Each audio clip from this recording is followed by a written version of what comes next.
S Word, featuring Gavin and Master Tesfatsion, and a squad of big-name contributors. The S Word from talkSPORT. Well, a very good morning and welcome to the S Word. I'm Gavin here in London, Master Tesfatsion out in New York, and look at that shirt. Sensational stuff. I'm not in mine yet. Just wait. A little bit later in the show. Little bit later, it will be coming. Don't you worry. But we've got so much to get into before that, because last night, the superstars turned up on the world stage. World Cups. It's been a wonderful opening week of the World Cup. There's been so many great stories, so many underdogs, so much great football to enjoy. But there is something that when we all think about that memory of when we were kids and when we were watching our first World Cup, that is sparked by the superstars. And boy, did they show out yesterday. So we're going to look back on France, on Norway, on the action with Argentina, all of the games. We've got some great guests coming up as well. We're going to be joined by Adrian Durham, live ahead of England, kicking off their tournament tonight against Croatia. Shebahn Aherne continues to bring the vibes from the Scotland camp as well. No Scotland, no party, baby. Hey, look, Sebastian Berhalter with a slightly expletive-laden take on Mauricio Pochettino, pushing these USMNT players to truly embrace the confidence of Americans. We'll break that down for you as well. All coming up on the S Word. Let's go, baby!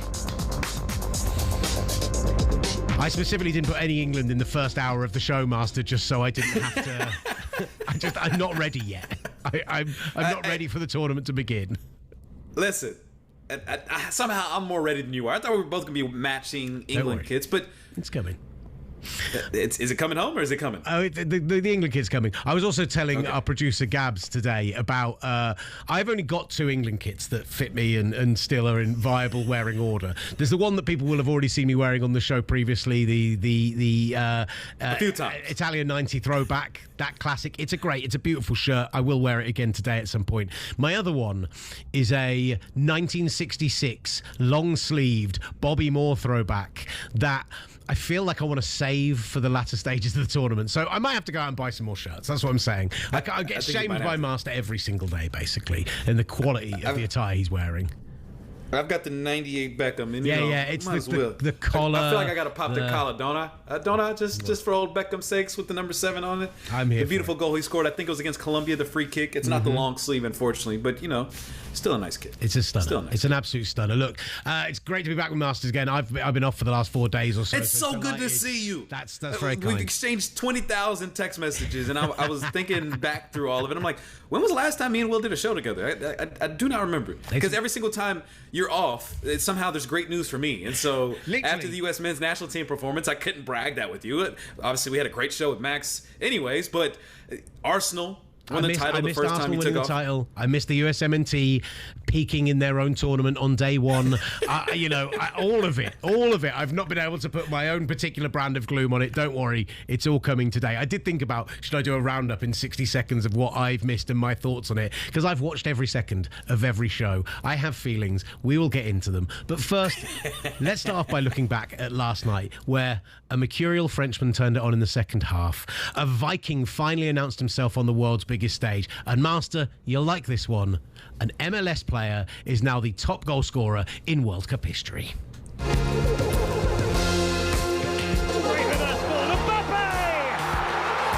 That's his moment! King Kylian does it again! Not really in tears, but oh my goodness, I just find these sport moments, and to be here to see that is special. Lise on the other end for France, picks out Mbappe, 25 yards out! Magnifique! Arise, Kylian Mbappe! Officially the greatest goal scorer in France history! Erling Haaland has pounced on a dreadful back pass. Erling Haaland has his, and Norway second. Back for Messi in the day. There's the hat-trick for Lionel Messi. 200 up, and it's a World Cup hat-trick. They found him on the edge of the box, and he finds the bottom corner. The maestro strikes again. Messi at the treble. Yeah, what a night for the superstars of this World Cup. Lionel Messi goes to 200 caps, ties Miroslav Klose on 16 World Cup goals as the most all-time. Kylian Mbappe, as you heard there, becomes France's all-time leading goal scorer, now on 58 goals for his country and 14 in 15 World Cup games. Messi, that record ain't lasting. And Erling Haaland, a brace on his World Cup debut. And I just, on that point, and this is, I was looking into these performances this morning, Master. Erling Haaland scored the first Norway World Cup final goal in 10,220 days, in 28 years. The last time Norway scored a World Cup goal, Erling Haaland wasn't to be born for another 759 days. He hasn't seen Norway score a World Cup goal in his lifetime, and then he gets a brace on his debut. Sensational stuff. And I said it at the very top of the show, Master. I'd love your thoughts on this, because for me, yes, we've had a brilliant week of football. There's been so many great stories. There's been so much great things to lift it. We can ignore the format being bloated and everything else and leave that in the past. It turns out we were wrong on that. Maybe. Who's we? Let's wait. Who's we? Apparently the Europeans, according to you. Apparently the Europeans, according to you. Yeah, that's true. That's true. But there is something very special, and something when I think back to my World Cup memories of my early World Cups, whether it was Bebeto in 94, whether it was the Zidane and that France team in 98, when those superstars turn up, when the guys that the kids play with on FIFA, when the guys that are on the Mount Rushmore to my side on the background back here, when those guys turn up, it really sets the tournament alight. It does, and it couldn't have happened again at a better time. Coming off the momentum with USA Paraguay and going to that France-Senegal match and seeing all the Kylian Mbappe kits that you saw all across MetLife Stadium. When I'm hanging out with Jared McCain at the USA Paraguay match, one of the few players he knows is Erling Haaland. And of course, everyone across America at this point knows the MLS legend that Lionel Messi is. So in terms of getting the mainstream, the broad, the general fan, the perspective of the young kid who's experiencing their first ever World Cup, to see all three greats, Kylian Mbappe, Erling Haaland, Lionel Messi, deliver match after match after match, all in one day, Will. All in one day. I think that's what made it special and made it such a special day and a special moment in World Cup history. For all three of these players to deliver for their nations consecutively in one match day. It truly was a spectacle in which I'll never forget in terms of one of my favorite World Cup moments. And I'm sure there's plenty of kids around that feel the same way. Seeing Kylian Mbappe, even though through those first 65 minutes, it didn't seem like there was going to be much delivered from him. And once again, we forget when he's on the French team, he tends to say his best performances for the fourth quarter. For the fourth quarter, Will. Erling Haaland. I have a stat I'm trying to find right now. And hopefully I can find it in my messages. But Erling Haaland, bro, he finds a way when he's making a debut on a new stage, on a brand new stage for the first time. He finds a way to make his presence felt, and he did that, of course, in his first World Cup match ever. And Lionel Messi grabbing the hat trick there. It was a great way to cap off an amazing day. I want to break down each of those performances. On Haaland, fewest touches in the first half versus any other player. Just 11. But his influence couldn't be greater on the game. The way the whole defence has to play against him. Notice I did it American for you. The way that the whole approach to the form of the team and the way that they actually defend all the way through has to be so based on where he is at any time. And then he just pops up, right moment, right time, twice in this game. Once, the second goal where he is literally haranguing the defender, chasing him down, forces the mistake, gets the ball in the back of the net. As much as people will point to the mistake and point to the error, that is just the Erling Haaland aura as he's barreling down on you, this behemoth of a man. That's why you make that mistake. And you talked about the stats, 57 in 51 now for Norway, Erling Haaland. And I saw this. He's the only international player in history with 50-plus goals who has a better goal-to-game ratio than him, so he's third in the all-time list. The other two are England pre-war legend Vivian Woodward and a guy who played for Denmark in the 1920s. 57 in 51, I don't care who the opposition is, I don't care about Nations League or friendlies or anything else. That's an insane record to have. He is something special. I'm so glad he gets to do it finally on the biggest stage. Yeah, and as I was mentioning, Erling Haaland, when he makes his debut, on different stages, he shows up in a major way and makes his presence known. His first ever his Champions League debut, he scored a first half hat trick for Salzburg in a 6-2 win against Genk. The first and so far only player to ever do that. His Bundesliga debut, he debuted for Dortmund. He scored a hat trick in his first 23 minutes as a substitute. When he made his debut in Man City in his preseason, only in 12 minutes he was able to score a goal as well. His Premier League debut, he scored a brace against West Ham, and then of course now with his Norway debut, scoring a brace. It's just Erling Haaland, when he comes onto the stage, when he finds a new competition, when he finds a new league. Erling Haaland, I think he gets up for these matches, like a kid excited about the first day of school. Erling Haaland has that same presence, that same energy when he's making his presence known and stepping onto a new stage. And I can only imagine how long he's been dreaming of this day and this opportunity to play in the World Cup. And if there are the random Americans in the blue collar states, the hard-working, the random people in Kansas that still haven't had a chance to get a taste of the World Cup and of this beautiful sport and did not know who Erling Haaland is, they found out yesterday. 4-1 winners eventually over Iraq. Just a mention for the moment, though, where Amin Hussein gets the equaliser on 39 minutes. It only lasted 4 minutes. Bless him, he ends up scoring an own goal in the 96th minute as well, so an up-and-down day. But the outpouring from the supporters who did manage to get into the stadium, all the talk about flags in advance, from the players themselves who had to come in so late, who had to get rushed out of the country as well. Like, it may not have been a victory or even a point, and maybe as a footballing nation they don't want to be compared to a Curacao or someone like that, but even in defeat it gave you a moment for that nation of something to hang your hat on, something to really enjoy and remember.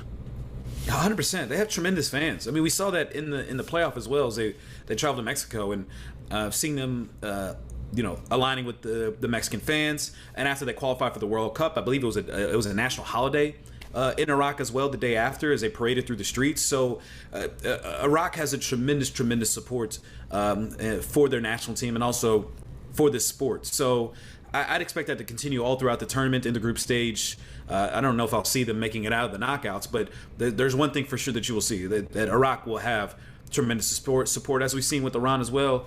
But unfortunately, I was at the MetLife game, and I would have liked to have seen more Senegalese fans. I bumped into some Senegal fans that were there, obviously, that were still able to make it through. But it's been a story that's been happening in this World Cup, and I thought it was very evident in the atmosphere at MetLife, the sheer absence of Senegalese fans in France, Senegal. And it was a bit disappointing. It was great talking to those fans that were there, but also hearing their stories of other people they knew that weren't able to make it to this match. And the African El Clasico, as it was being heralded all across social media. And it was a tremendous experience. And I mean, I went in there wearing a Senegal kit because I wanted to support, hopefully making up for the fact that, that our unfortunate rules are blocking Africans, particularly Africans, from being able to make it into this World Cup, as it has been a unfortunate trend all across the world in terms of blocking the movement of Africans freely. And so I wanted to make sure I supported Senegal, come out there, support them. But I have seen in other tournaments how Senegal shows up, and that stadium in itself was probably about 80-20. It was a lot more French fans, as you might expect, but it hit home in terms of understanding the impact, unfortunately, that this travel visa situation has for some of these nations, not getting the proper support that they would usually get from these big tournaments. I mean, for that game particularly, you want to talk about the world being a melting pot. 16 of 26 players in the French national squad have African heritage.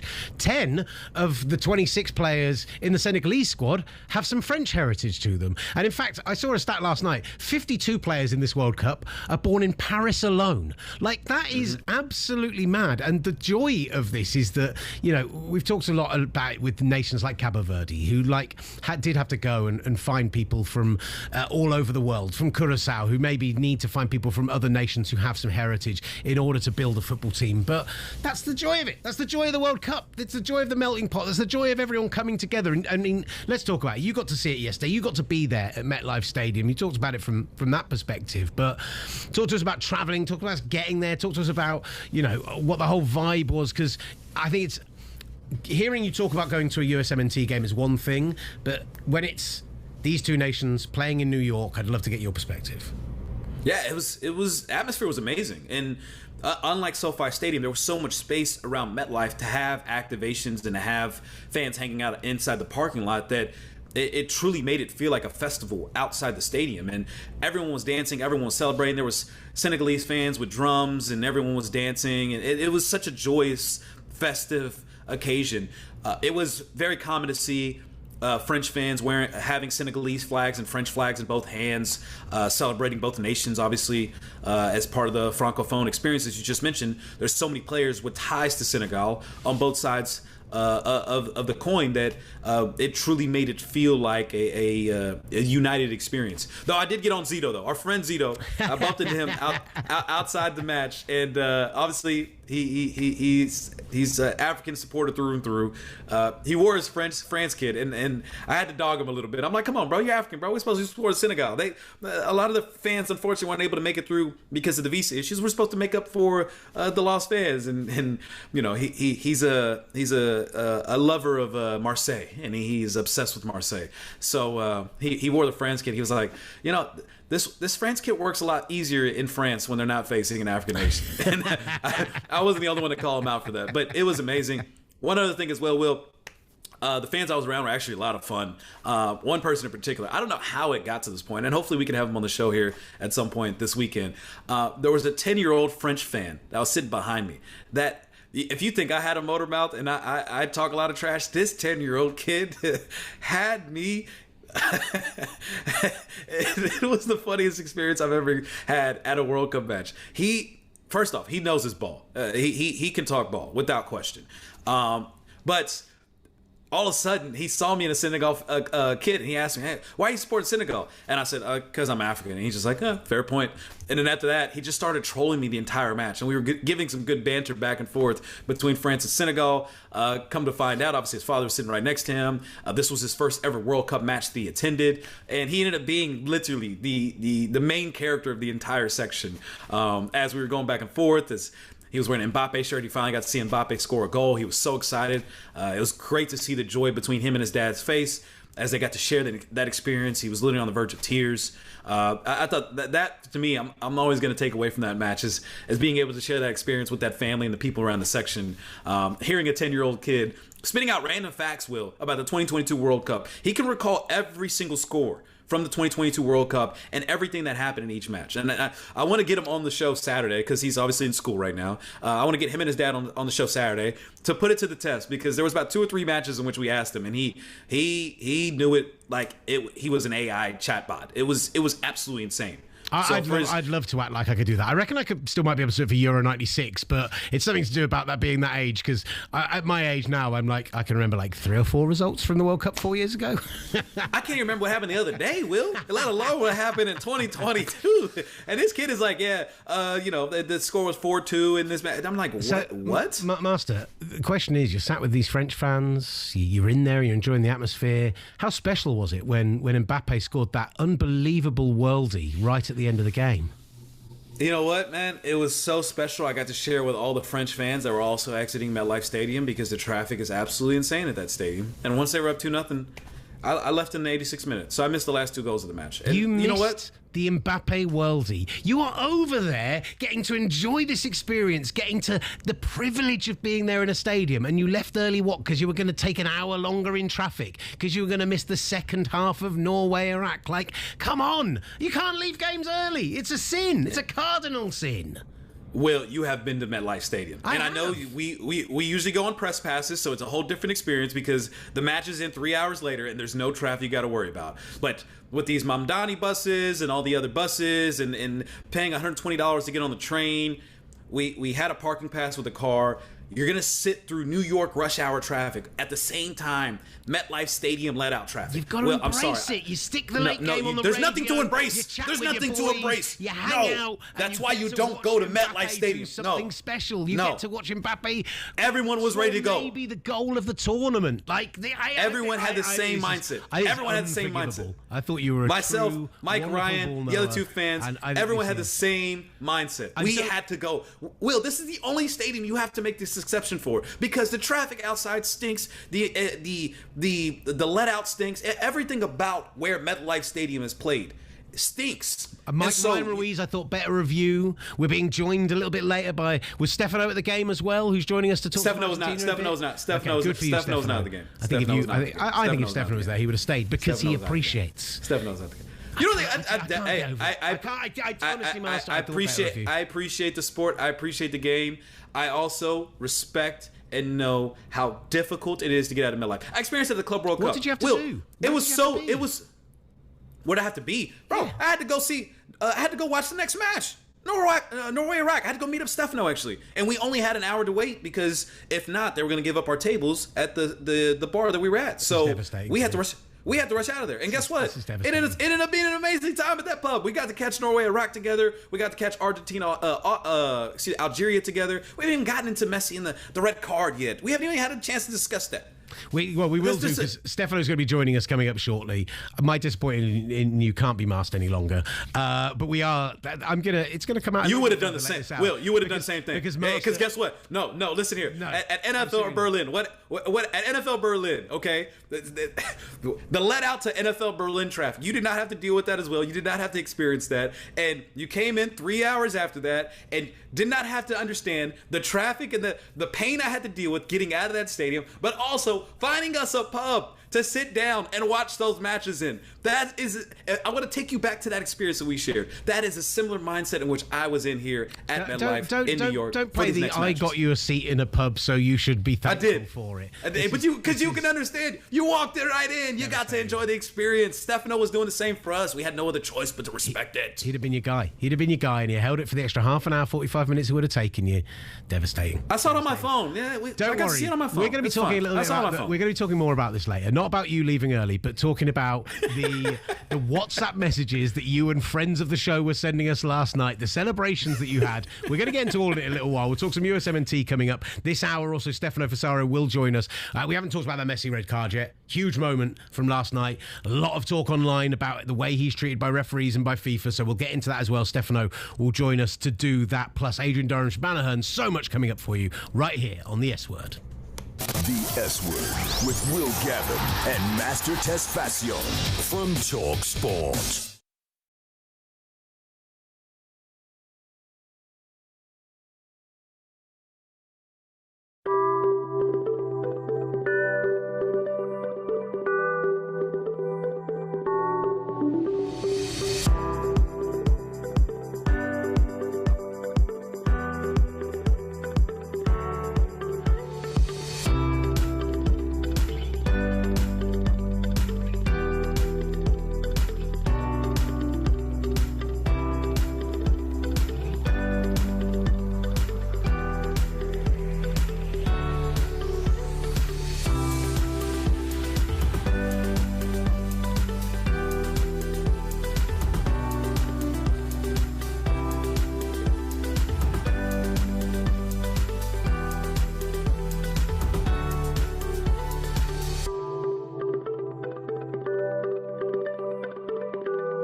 From kickoff to the full-time whistle.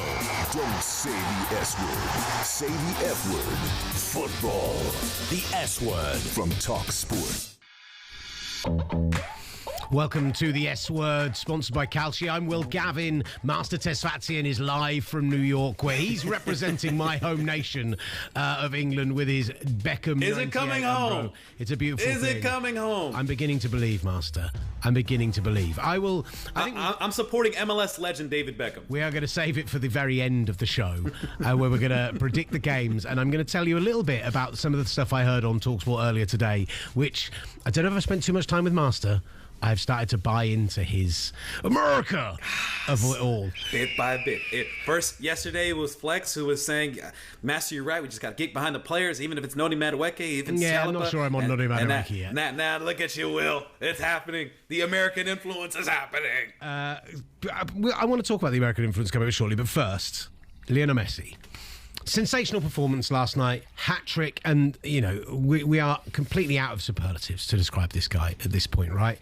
200 appearances, now up to 16 goals in World Cups, obviously won it last time out, he's won everything else there is to win under the sun. He is one of the all-time greats. You might have him on your Mount Rushmore, you might have him number one of all time, but one thing that has often been levied against him and Cristiano Ronaldo and other players of their very top ilk who FIFA want to see in these tournaments, you think about Cristiano Ronaldo not having his ban extend into the tournaments, for example, is that they maybe get a soft back from FIFA. They maybe get a little bit of a leeway. And between his first and second goals last night, Lionel Messi had an incident where the back of his studs went down the back of a player's legs, and they gave a free kick.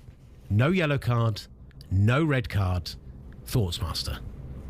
I love how you preface this by adding in the caveat of Cristiano Ronaldo. I did that just for Gabs clearly on the other side of the glass, just to stick a dig in. And that's why I laugh, because this is grace. It absolutely is Gabs. Like this is not a Cristiano Ronaldo thing. This is not a Kylian Mbappe. This is a Lionel Messi thing. Okay, that should have absolutely been a red card, for the simple fact that did not even get a red card. It didn't get a yellow card, and it didn't even go through VAR. Went through a VAR check.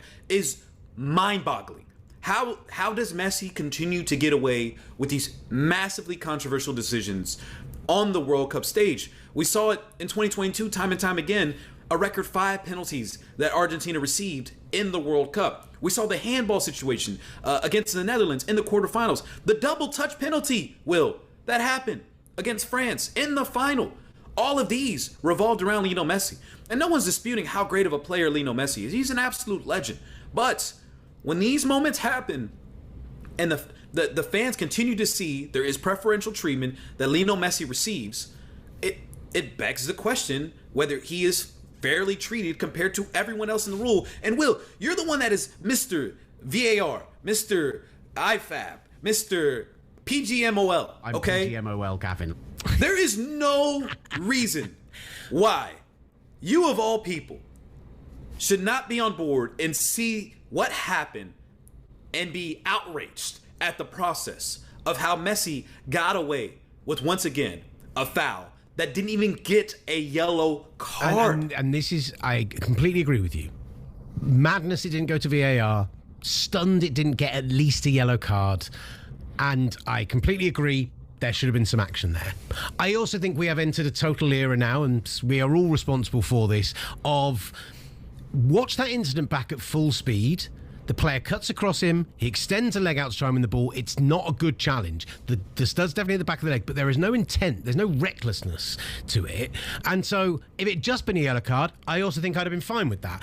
Having nothing happen whatsoever, disgraceful. Absolute disgrace. But you're sitting here and saying this isn't a Kylian Mbappe thing. This is only a Lionel Messi thing.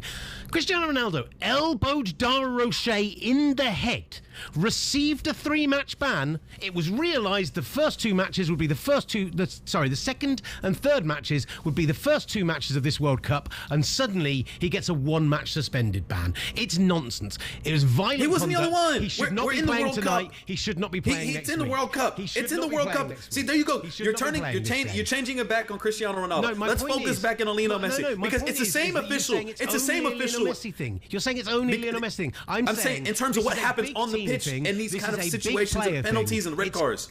Right. I let you say your bit. I'm saying my bit. I'm saying this isn't just a Lionel Messi thing. I think it is a massive problem. I think if FIFA are softballing these things because they want these stars to be on a world stage, that's not good. It's bad for the game. But this idea that this is just Lionel Messi getting special treatment, and that's what I saw all over social media last night. You're talking about a when friendly. It happens time and time again. Yes, but he got sent off for violent conduct. It's a friendly. And it's only one game. You should be elbowing somebody in the head in a friendly then, should you? It's a friendly. It's a friendly. We're talking about the World Cup here. These rules apply. There's VAR that exists. The same rules apply. This is the same official conduct in any situation. Listen, we all want to see the best players play in the World Cup. I'm not going to hold a friendly against any player. And it wasn't just Cristiano Ronaldo that benefited from it.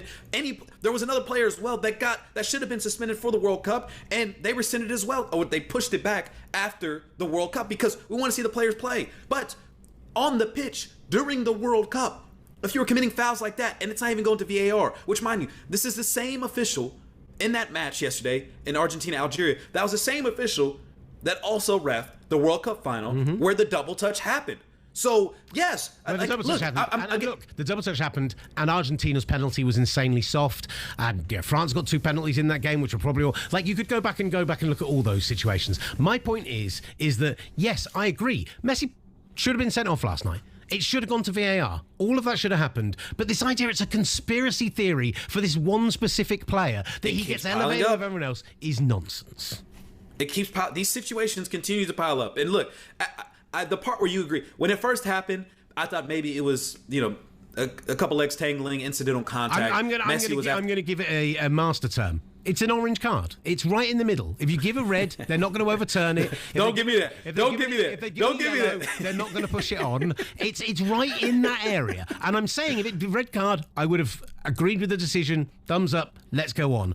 But I'm saying that this is not a conspiracy theory of the rest of the world against Leo Messi. That's madness. With Kai Havertz, you said that was a clear red card, and Arsenal was very fortunate he was able to stay on the pitch. The sentiment you're having now for Lionel Messi is completely different. You've taken a completely different side on this, despite the fact that one of them went to VAR.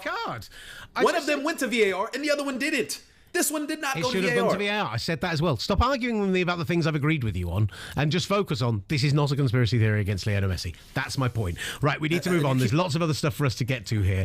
In fact, while we're having an argument back and forth, let's push USMNT till later in the show. Let's talk about your behaviour last night. How about that?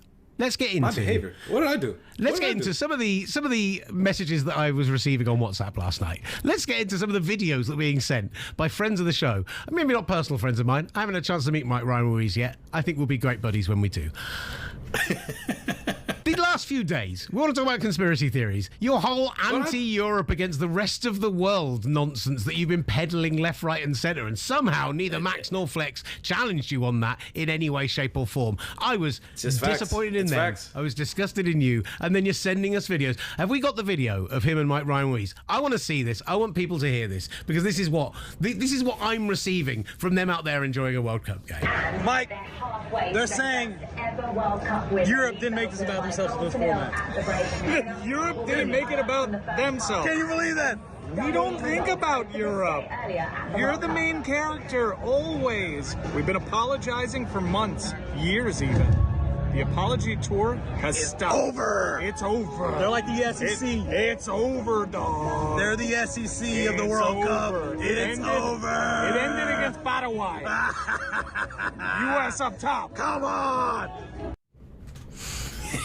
Listen, I love the banter. I love the receiving it. It made me laugh. Made me give big full belly laughs. But then later on in the evening, when you deigned to send us a message celebrating hydration breaks, and we've got that one as well, and I want to show it to everyone. These are respected football journalists in a bar in New York celebrating FIFA ruining football. Put your fours up, baby. Hydration break. Put your fours up. Fourth quarter. Come on, baby. Come on. Put your fours up. Put your fours up.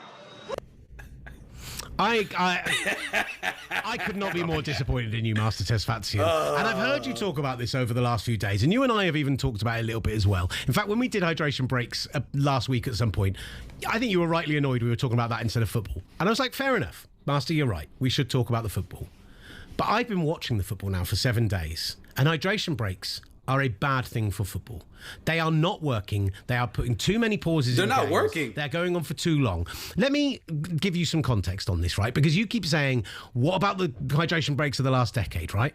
The old rule was a 60-second hydration break that we extend to 90 seconds to 3 minutes in extreme circumstances. It was never 60 seconds. You experienced those extreme circumstances last year at the World Cup.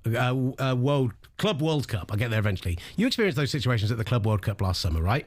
How many of those games actually needed to have the hydration breaks according to the FIFA rules? I'll tell you.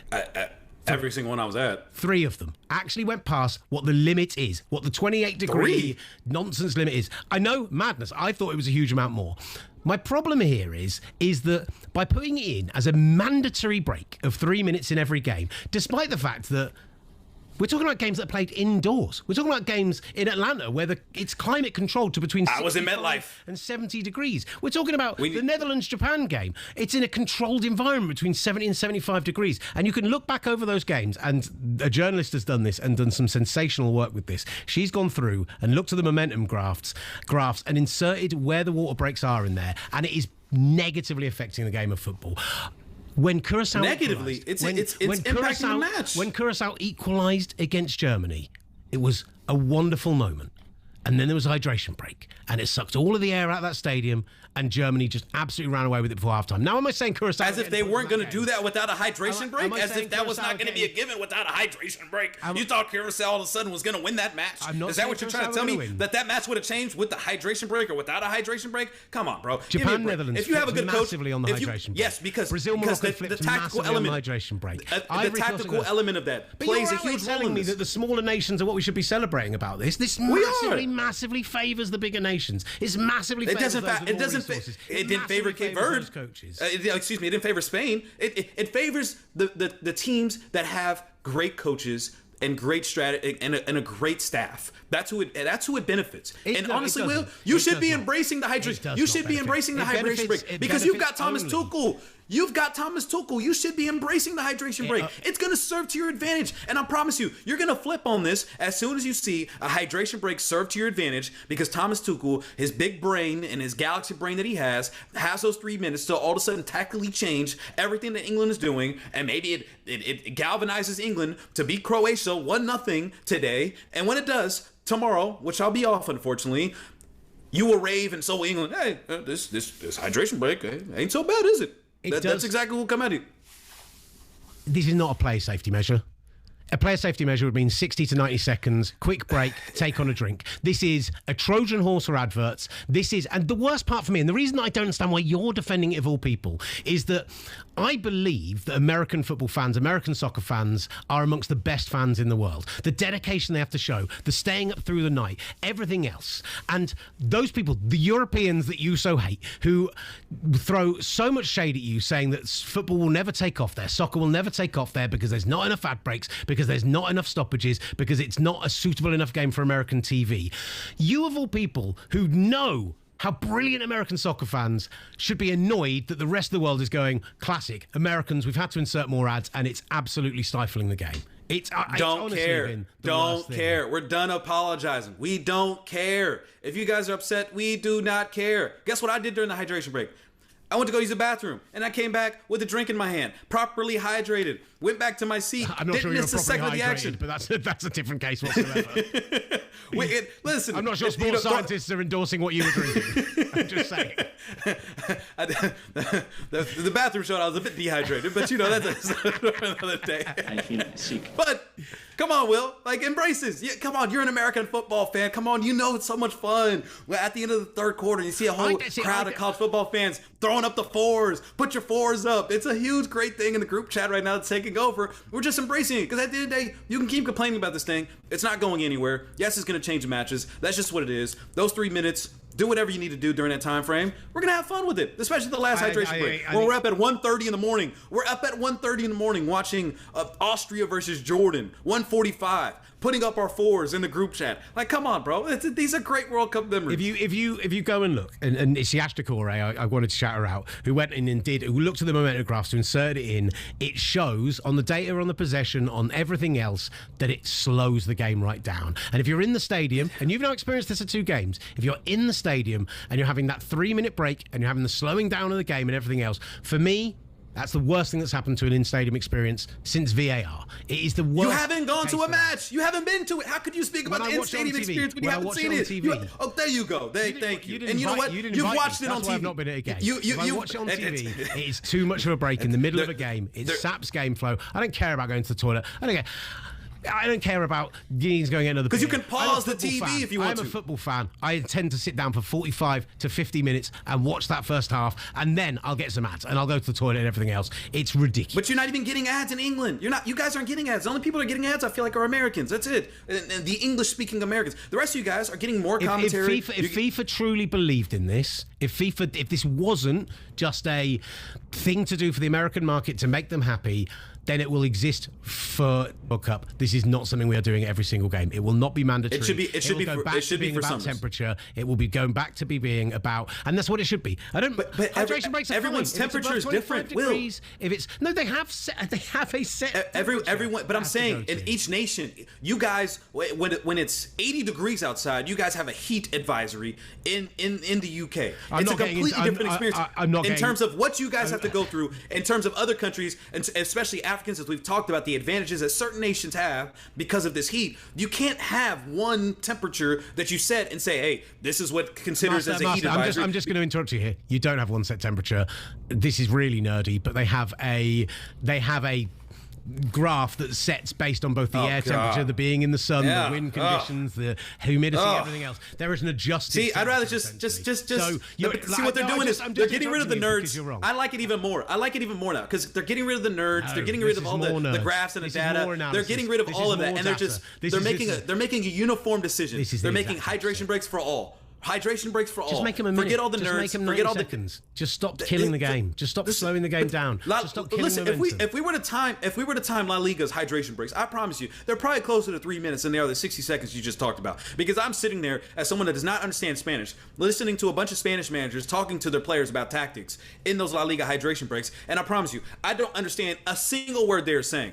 In that moment of me trying to figure out and piece together the little Spanish that I know from these La Liga managers, I can assure you, has taken at least 2 minutes, maybe even 3 minutes of those hydration breaks. So to say that this is simply just a World Cup thing, it's impossible. We should go time. You know what? I'm going to go back to the championship final, the playoff final, and we should time those hydration breaks, okay?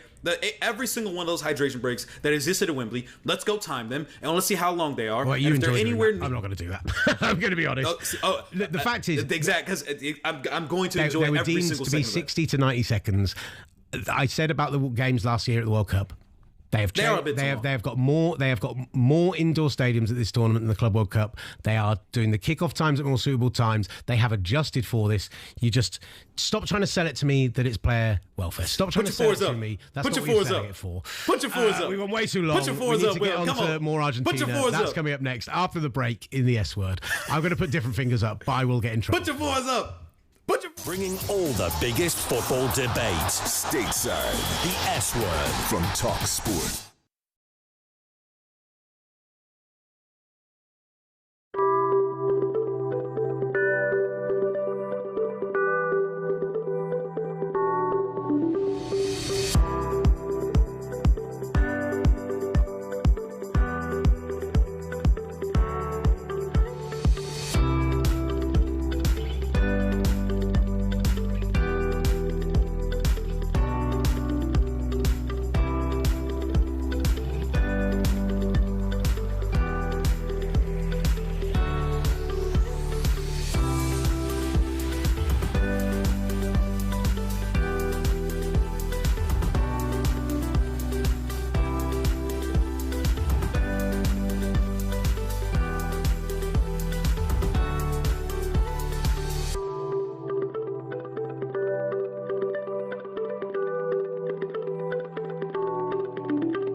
presents the S Word. Get your full-on football fix from across the football galaxy.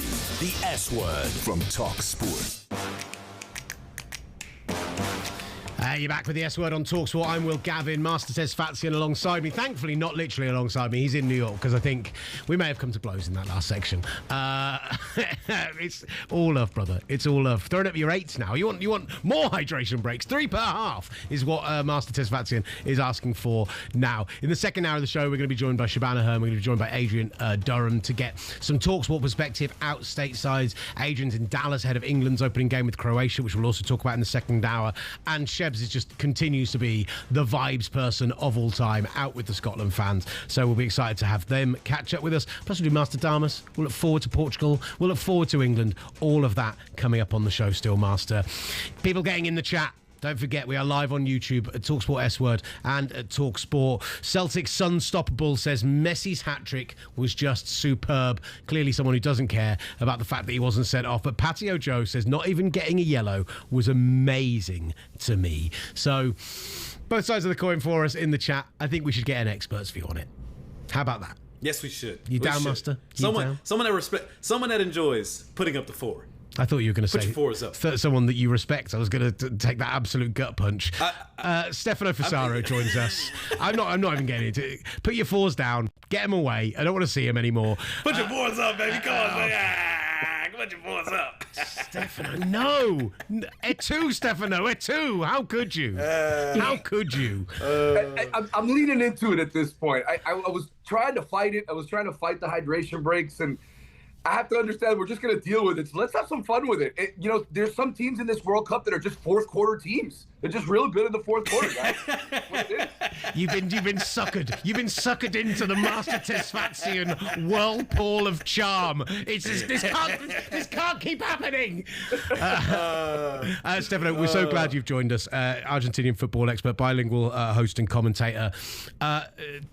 Argentina get underway with a sensational hat-trick from Lionel Messi. We'll talk about the red card incident, but first and foremost, levels the World Cup goal scoring tally, huge performance from him. Are we out of superlatives at this point? I mean, yeah, you have to say. I came into this World Cup not really expecting a whole lot from him. I expected him to obviously get his goals when he could, but I was kind of looking at this World Cup for him as being kind of not a role player, but being a player who maybe doesn't need to play 90 minutes, doesn't need to have that much success for this team to kind of push forward just because of what we've seen, his age, but he continues to defy the odds, man. I mean, that performance yesterday was absolutely magnificent. It's what we've come to expect, and maybe we're spoiled at this point to get performances like this from him. But again, I was coming into this World Cup not having the huge expectations for a man who's 38 years old, who's done it all, who's won it all, and still comes out and has the hat trick in the first game. It is shocking, and it's fantastic to see that he, even at this age, he is still able to produce at this level and these type of performances. It's beautiful to see. Well, what else was beautiful to see was Stefano was the life of the party at that bar we were at yesterday watching this match. So, Stefano, let me ask you a question actually on that very quickly. If Master and the boys had stayed till the end of the game and taken an extra half an hour, 45 minutes to get to you, would you have blamed them for it? I mean, they left the match. They were like, oh, well, it's 2-0. It's about to end. They missed 2 goals. I was a little shocked by the boys leaving early. They missed probably the goal of the tournament, Stefano. They probably missed the goal of the tournament. What was the text you sent us? You said you couldn't hold down the tables unless the whole team got there. Did you not? I did. I can't knock you guys too much because you guys brought the vibes. Everything was good for Argentina, so I can't knock it. You guys were here. We were all together. It was a beautiful thing. I won't knock you guys for leaving a game early and missing maybe the goal of the tournament, especially because we know how bad it is leaving New York, New Jersey Stadium. Or is that what we're going to call it? Okay, fine. I'm cool with it. See, Will, we had the plan. There's a mall across the street from the stadium. We had the plan to just wait out traffic and go there, and we were going to watch probably the first half of Norway at Rock there, and maybe the whole game, and then go meet up with Stefano afterwards. But then the whole group was like, hey, we've got 4 of the friends there. Let's just all make sure we all can get together, watch these final 2 matches. And Stefano, it turned out to be an amazing day, didn't it? I mean, absolutely. What a day it was, too, right? We got Mbappe brace, we got Haaland brace, and then, we just add a Messi hat trick at the end, right? I mean, it might have been one of the more exciting days of the World Cup where you're seeing some of these the star power show up at the tournament, right? And then, man, when we're all together and it's a big watch party, you know how much fun it's going to be. You know how exciting it is. We had fans in that bar from everywhere. There was Colombian fans. They weren't even playing yesterday. Norwegian fans, Argentinian fans. Everyone started to trickle in. Of course, the Scots were there because the Scots are everywhere. Everywhere you look, there's Scottish fans, they've really won the World Cup right now so far. But yeah, man, look, it was fun. It's exciting. And it's the beautiful thing about the World Cup in the United States, in North America, is that the vibes, even though some people want to knock it, you see the vibes walking in the street. You see the people, the fans, everyone looking at each other, everyone pointing. You know that this is a big deal, and you're seeing it now more and more. I feel like you just had to wait till this tournament got going to truly see the impact that it has, and all of the soccer fans and football fans that come out of the woodworks for the World Cup. It's beautiful. Listen, from Argentina's perspective, the result great, Messi hat-trick great. How are you all feeling about this idea that apparently FIFA have got some kind of conspiracy theory to keep Lionel Messi in the World Cup, to not send it to VAR? Apparently all of social media is telling me that this is one big global conspiracy to support Lionel Messi, and he should have absolutely been sent off. Am I supposed to be shocked by everyone just calling this a rigged World Cup again? I've been dealing with this for a decade at this point, especially after the last World Cup. I mean, come on. I am tired of that nonsense. And actually, the cope of all of these people talking about this, everything is rigged. The cope is feeding me this morning. It's been a beautiful thing. I'm drinking those tears from all of the people talking about it. Look, should it have been a yellow card? Sure. But when you see that, the picture and the image that's going around social media right now, that still image, come on, we've been down this road before, how a still image does not tell the whole story of the foul. Could it have been a yellow? Sure. It's not a red card. It's never a red card. Let's relax on that. And no, there is no conspiracy. Let's get out of here with that nonsense. I'm over it. Stefano, you're talking my language. You're back on my side. We're friends again. It didn't go to VAR, Stefano. I mean, he said it could have been a yellow. It should have been a yellow. It didn't go to VAR. It could have been a yellow. Same officials. It should have been a yellow. The 5 penalties from last World Cup, the handball Messi had, the double touch in the final with the same official that was officiating the match yesterday. I'm just saying, Stefano, there's something. Did you know here. he had a Shout out to our friend Chase. Did you know, Stefano, he had a tinfoil hat that he wears just to games? Will, I was showing the replay on my phone to the whole team. I'm like, hey, I think that's a red card, guys. You love a still image. You love a slow motion. Oh no, I showed the GIF. Trust me, I showed proper evidence. I showed proper evidence. And what is a GIF? That's what they always say. That's what y'all always say. There's always proper evidence and all this, but nothing ever comes to fruition, man. Hey, get over it. Let's go. Keep the coke coming. I wonder why. It's beautiful. I wonder why. Stefano, but you, again, I want to get back to the vibes you were able to create in that bar, because, man, it really got packed out. Obviously, there's a bunch of bars in that area in Manhattan and around Midtown and Times Square. Argentina fans everywhere. This guy was leading chants, Will. Like, this guy was like, he was on it. And not, Will, you enjoy this much too. Not only that, as other Argentinian fans are chanting Messi, Mike and the rest of the crew are leading an MLS chant every single time Messi scored. An MLS player is the World Cup's leading all-time goal scorer. It's a wonderful place to be. What's your expectations for this tournament, Stefan? I mean, some people will probably say last night isn't a great yardstick for how to measure where you'll go, but should Argentina be happy with a semi-final? Is it win or bust? Where are you feeling right now?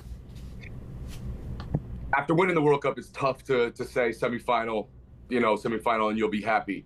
Realistically, I came into this tournament with the expectations that, look, it's so difficult to go back-to-back. There are some aging players on this team. I was happy with the starting lineup. I was happy Otamendi doesn't start in this game because I feel like he's kind of past his time. I was happy Nico Gonzalez doesn't start this game. He comes off the bench, does have an assist. I think he's better at that, in that role. Now, though, after that performance, you have to say, you start to believe again, right? You start to believe that this team has something special. They have that chemistry. And that's kind of what got them to that title in 2022. Having that chemistry, being so together, having a compact midfield that have played together for so many years. And obviously Messi's heroics. you start to believe again now that there is a path here.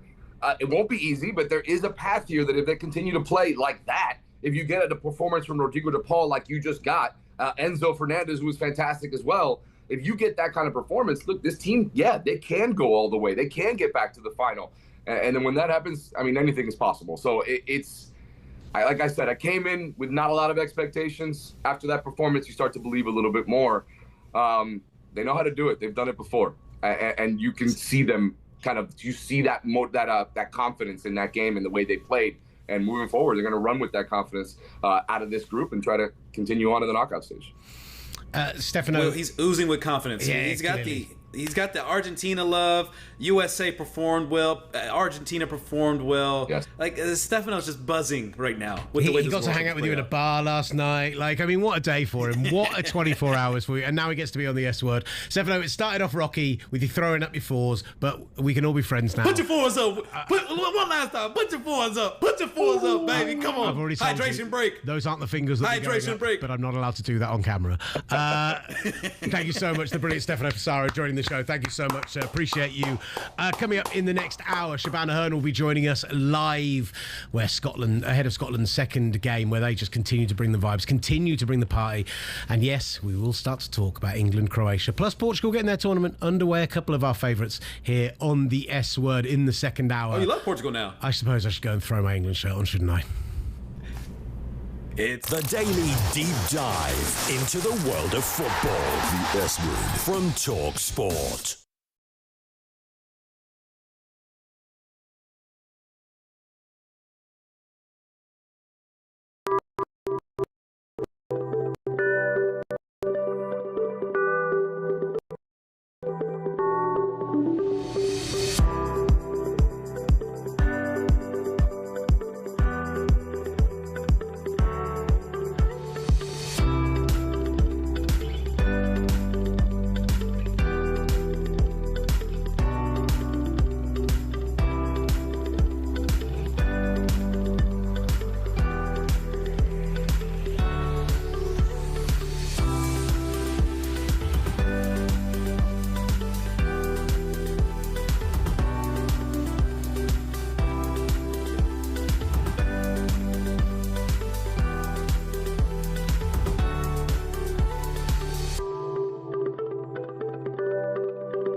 S Word, featuring Gavin and Master Tesfatsion, and a squad of big-name contributors. The S Word from talkSPORT.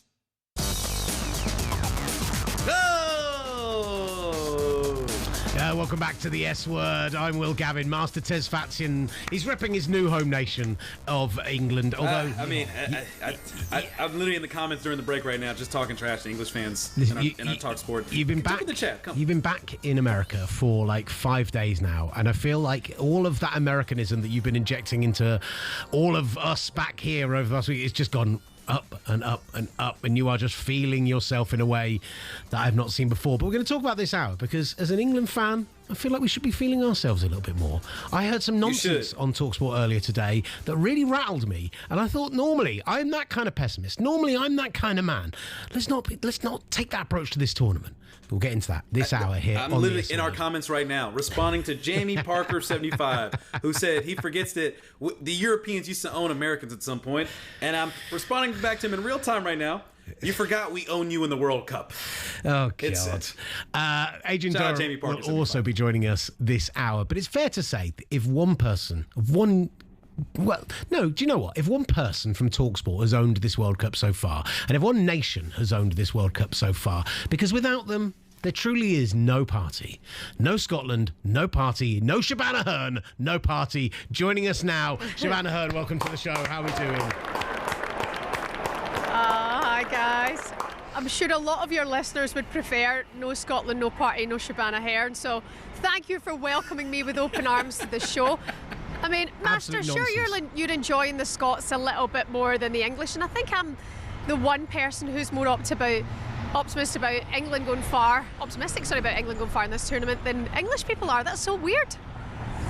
Yeah, they tend to enjoy their own misery for some reason. They don't allow themselves to just be fans and let themselves to just truly embrace this beautiful stage like Scottish fans do.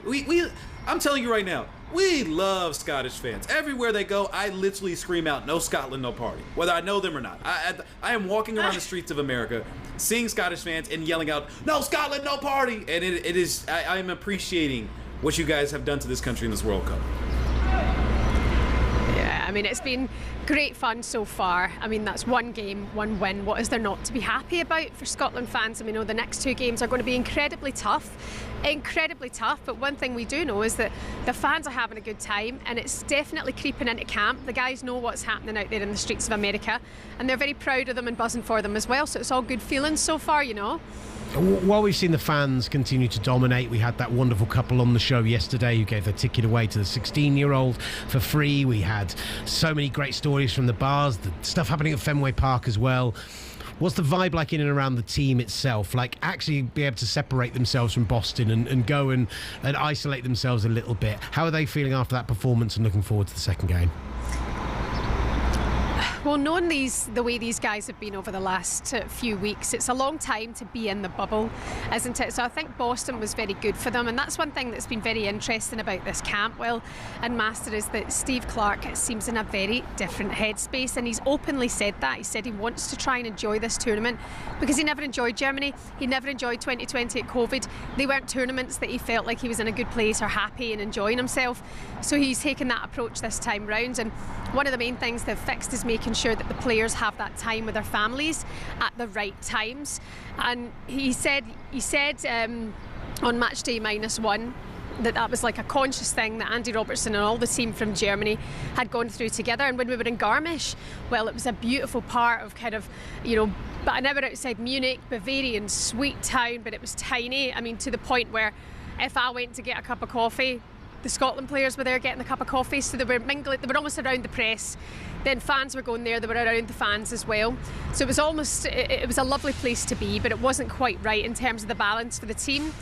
So what they did after the game the other night in Boston was had the players go and meet their families in the stands, sent them back to the hotel in Boston for the night, and then they had a family day in Boston the day after, whereas before you would have been straight out there, straight back to your base camp and settling back in for your next day of recovery or pre-match training and whatever like that. So yesterday when we saw the guys, that was our first day of open training since the win against Haiti.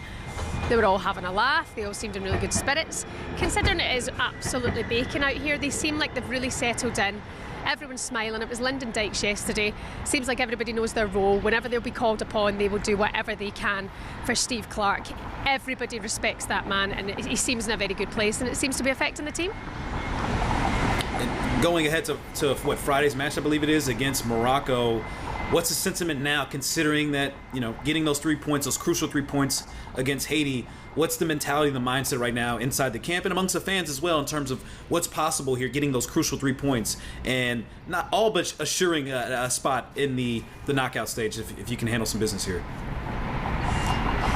Well, that's it. I mean, it's a very different game, this one. I mean, I know I overestimated things going into the game against Haiti. I was genuinely thinking it would be 3 goals. Mark McGee, our commentator, former Scotland assistant manager, felt that it was all going to be over by half-time. But the Haitians were a tough shift, whereas going in against Morocco, it feels like a very different pressure. I mean, there's less pressure in this game. That said, they want to go and win every game that they possibly can. If we can sneak a point against Morocco or Brazil, Scotland are into the last 32 of a World Cup. It's never been done before at a major tournament for us. We've never gotten that far, so I think we need to take it step at a time. That's what I know. I've checked myself. Don't go in and think you're going to obliterate Haiti 3-0. They've earned their place to go to a tournament as well. I think now they might cause some problems against Brazil and Morocco. I certainly don't think they're going to beat these teams, but I think they will make it difficult. So I think when we go into press today, it's Ryan Christie with us. I guess the approach will be, what does Steve Clarke do? Does he keep it with the 2 up the top? Or does he maybe go to 5 at the back? Does he go a bit more defensive minded? Will he switch it around or will he stick? That's the fascinating thing, because we know the opponent's so different, so much quality in that Moroccan side. I warned you about Haiti, Shebahn. I warned you about Haiti right before we left the air. I told you. I know you did, Master. I owe you a sorry. Listen, Shebahn, don't listen to him. He warned you about Haiti. I'm so sorry. What he actually was saying for the 4 or 5 days beforehand was that Haiti were going to win this game, that Scotland were going to finish bottom of the group. You've been saying that on the air constantly. And I'm at home for that show the other day when you get Shebahn on, and I'm texting you going, tell her you think Haiti are going to win, tell her you think Haiti are going to win. And you know what? You were starving, mate. Because she braved so much about how much she loved America, and I was on the verge of tears as she's talking about the beautiful experience that Scottish fans have had. How could I just diminish her hope and optimism right before the match? So I just gently said, hey, just don't sleep on Haiti. That's all I said, because I didn't. How much joy you were. That's fair, and I did sleep on Haiti. Guys, I mean, let's be clear, Master. Steve Clarke and the team were not underestimating Haiti. Me and a large portion of the Scotland fans in Boston were. Everybody was going for this confident win. They really were. Now, in the press room, almost about 2 hours before kick-off, it felt like the members of the press we were speaking to were starting to feel that nerve. Maybe going, OK, we'll just take a win however we get it. Even if it's a penalty, we just have to get the 3 points. And that's the thing. We hadn't had a win at a World Cup since blooming 1990. Guys, that's the year I was born. That's the summer I was born. So don't go to a World Cup and thinking your first game back in 28 years you're going to smash teams to pieces. Check yourself, get yourself in check there. Every team here has earned the right to be here. Look at Cape Verde. What a shocker that was. That actually made me, Sam and I sat and watched that game together. And you're going, this is Spain. I mean, it looks like they've run out of ideas against Cape Verde. So I think Scotland taking on Haiti. Haiti would have been seen as their chance as well. They were a really difficult side. And don't get me wrong, Morocco and Brazil have a lot more quality than we do and than the Haitians do. But I think it makes this group very, very interesting. I think it's a really intriguing group.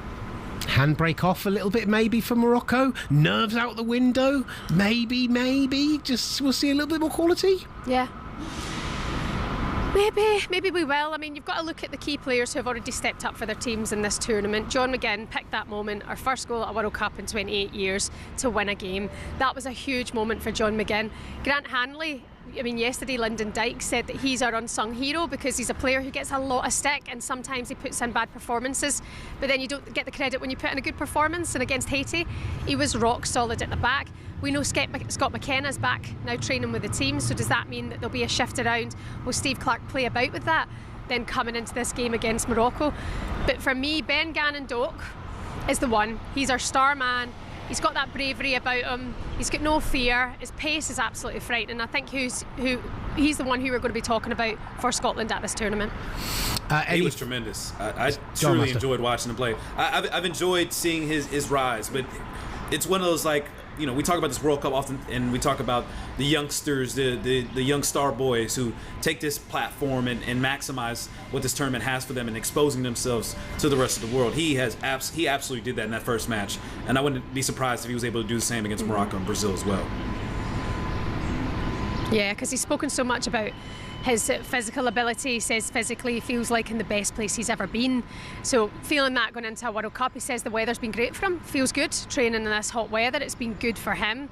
So he seems in a really good place right now. And you know what? He's a nice humble lad as well. You know, for his age, it feels like the outside noise could creep in. You know, we know that generation a lot are all over social media. He's not looking at a thing. The phone's in do not disturb. He's just trying to stay as focused as he can. But he also kind of raised a smile as well and absolutely loved the Tartan Army and loved that moment for the Scotland fans. And one thing that really hit me was what I thought was a really cool thing for him to say was, when I'm done, I want to be with the Tartan Army watching Scotland at a World Cup, because that looks like such a buzz. And I thought, I mean, even to be playing in that, to sing that national anthem with that going on around you, to be such a good player in that game, to really rise to the occasion, but then to be thinking, God, I want to be out there and be part of that as well, just shows how connected I think this team are to the fans. That's a really special place to be when you're at a World Cup, is having that connection, I think, and we've got that bit down for sure. Well, look, you keep bringing the party, Shebahn Aherne, because I've seen you on air all sorts of day and night and just doing your thing and absolutely killing it. We've been loving watching you. We've been loving watching Scotland. Bring it to the US and really make the world fall back in love with you again. Yes, 100%. And we got John McGinn and Robbo out on the way. No Scotland, no party. Steve Clark starts in Army. And even if we won't win, I'm all in, Will. I'm all in. Cut me off whenever you're ready. No, lads. you keep going. Come on, Scotland. The rest of the hour is just going to be Shebahn dancing. Shebahn Aherne, beautiful stuff. I wore a Scotland kit the other day. I'm all in on Scotland. No Scotland, no party, baby. Come on. The brilliant Shebahn Aherne joining us let's do it. on the S. Thank you so much to Shebahn. Oh, my God. Master, the vibes that we get from that. Let me talk to you a little bit about the nonsense that I heard on talkSPORT this morning. And put out a little bit of a plea to the England fans right now. Is this an opposite? Are we going from one side of the spectrum here in the UK to the other? Is that what we're doing here? You have undoubtedly infected me with some kind of positivity disease, because I'm listening to talkSPORT this morning and I'm listening to Andy Goldstein, and listen, if we win ugly, we win ugly. A win is a win. That's the most important thing. You don't see Arsenal fans not enjoying winning ugly. They're just enjoying winning. And I'm all for it. I'm fine with it if that's what happens. But what I heard on breakfast this morning, Master, was I heard Andy saying that he's happy winning ugly. If it's a 1-0 win, if it's a penalty, we've got the toughest game of all the seeds in terms of the team that we're facing, then fine. Let's just get the 3 points and move on with it. And then a caller calls up and says the following. Says, I'd rather win 1-0 through an ugly penalty. I'd rather win this game ugly, because if we win, say we put 4 or 5 past Croatia, say we have a performance like the USA had against Paraguay, and if the expectations get raised, and if the media starts saying it's coming home, and if the fans start to get, it's going to put too much pressure on the players, it's going to be too much, it's going to be, we need to just keep a level head. And I am here to say, after spending way too much time with Master, that this is the American tournament. This is the American reaction and behaviour. Let's just enjoy it. Let's just, if we put 4 past Croatia, let's absolutely revel in it. Let's say we've got Harry Kane, the best number 9 in the world. Last night we saw the superstars come out. We saw Mbappe. We saw Haaland. We saw Messi. We've got one of our own in Harry Kane. We can win this tournament. There's nothing I've seen from the other teams in this tournament so far that says we hands down can't win this tournament. And let's go and enjoy ourselves. Let's go and beat Croatia after they knocked us out in the semi-final, after they're a team who have dominated us previously. Let's go and beat them. Let's go and enjoy beating them, and let's truly just embrace being one of the great footballing nations in this tournament. Stop being pessimistic, stop writing it off, stop saying you're happy to win ugly, and let's go and properly beat this team. Come on, England! That's what I want from it. If every England fan sounded just like that, I promise you, and didn't sound like a bunch of cowards, I would be all in on this England team. If I would be all in on this England team. If everyone from England sounded like that. A nation that has a song called It's Coming Home, and it pessimistically doesn't want to put pressure on their own team because of the success they're getting. I'm sorry. Like, pick a side. These are players who deal with pressure every single week. Every day. These are players who have won Premier Leagues, who have won Bundesligas, who have won Champions Leagues, who have done everything except win on the international stage. They have the quality. They have the manager now in Thomas Tuchel. Don't get me wrong. The vibesman of Gareth Southgate and the Kumbaya and the great camps, England needed that. We needed that to heal. We needed that to come back together, both as a footballing nation and as a team, to heal the rifts of the past when, you hear Rio and Terry and everyone else talk about how so much team nonsense got in the way. They never really felt like a true team because their club side nonsense got in the way.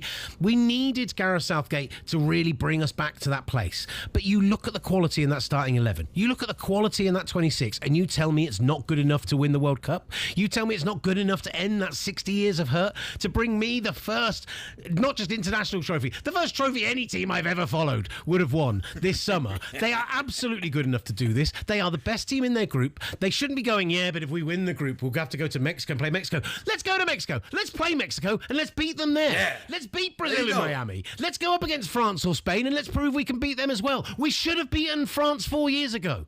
We had a penalty that would have been an equaliser. All the momentum was going in our direction and there was no hydration break to stop that momentum. There was no momentum killer to slow that down. There was hydration breaks in Qatar. there was hydration. That's true. Let me remind you on that. There was hydration breaks in Qatar. But not after the 83rd minute. We should have beaten them then. We can beat them now. We have a good enough team. I believe that England can win the World Cup, and so should you. So let's go into this game with that mindset tonight. Let's get behind them, back the boys, and have just a good time watching England. I watch every England game stressed, sat on my sofa. Why? We haven't kicked off yet. I see the team news come out and I go, oh, I don't know if it's going to work at right back. I don't like the overloads on that side. Oh, I'm not sure. No! I'm just going to get into it. I'm going to embrace it and I'm going to enjoy myself and I'm going to enjoy being an England fan. Come on, this is music to my ears. I got Flex to get on board and cheer for Noni Madueke and Chalaba. Now I got you on board. Because look, you're not going to win a World Cup if you don't embrace the pressure. There's never been a World Cup winner that has not had to deal with the pressure. Running away from pressure makes you a coward and makes people make fun of you, and it causes these collapse moments that you see. Because once again, you were cowering away from the fact that this moment, each knockout game that you go across, the stage gets bigger, the pressure gets bigger. You can't run away from it. You have to lean into it. You have to embrace it. And English fans, you should follow what Will's saying right now. Lean into the pressure. Embrace the pressure. You will not win a World Cup without pressure. So embrace it. It's part of the experience. It's part of winning. And if you don't want to win, then cool. Cower away and hide behind your pillows and tuck yourself to sleep, knowing that you ran away from the pressure and that you won't lift another World Cup trophy. But until you embrace the pressure, you will not win a World Cup trophy. And don't worry about the fact that it's a German manager. Don't worry about any of that nonsense or the noise you want to hear from outside. Guess what? Jurgen Klopp. That's who I want to take a leaf out of his book.